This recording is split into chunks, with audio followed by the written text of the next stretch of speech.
বলন। হ্যাঁ বলো। তুমি নাকি কোথায় সেই ক্রিকেট খেলা দেখতে গিয়েছিলে, সেই গল্পটা একটু করো না শুনি। ওই গল্পটা শুনবে তোমরা তালি? হ্যাঁ বলুন, হ্যাঁ ওই গল্পটা বলুন। হ্যাঁ বলো, ওই গল্পটা বলো। ওই গল্পটা বলতি, এখন আমি আর্জেন্টিনার মাঠে এখন ক্রিকেট খেলা হচ্ছে, তা আমি 1 মাস আগে টিকিট কেটেছি। সেটা আমার মোটামুটি ওই ডেটে যাচ্ছি, যার সময় কলকাতাতে আমি প্লেনে ওঠার আগে 5 কিলো ভ্যালি কিনেছি। খিদে ফিদে লাগবে একটু খেয়ে পানি টানি খেয়ে নেবো।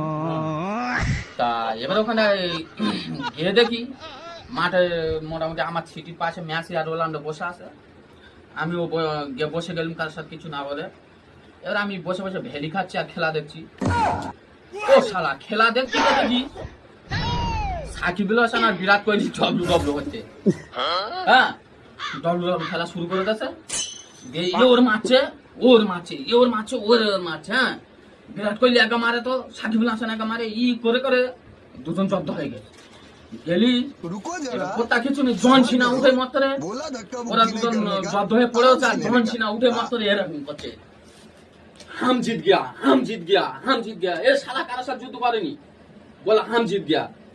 আমি কি করেছি, আমি লুঙ্গি পরে গেছি গিয়ে আর 2.5 কিলোর মতন ভ্যালি খেয়েছি, আর 2.5 কিলো আছে মেসির হাতে দেহ মাত্র। বলছি শালা তুই জিত গিয়া বলে এরকম মাল কাঁচাটা মেরে বলছি তুই আজা আজা।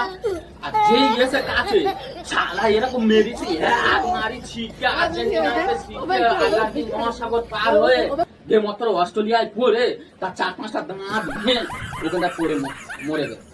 আমি শালা কি করলাম, আমি ওখান থেকে এবার উঠে চলে এসেছি। এবার সকালা বলছে তুই ফিরোজ পালান জিত গেলা। শালা ফিরোজ পালান বসে বসে গেলারি, ও শালা উঠে বলছে হাম জিত গিয়া। শালা আমার সহ্য হয়নি।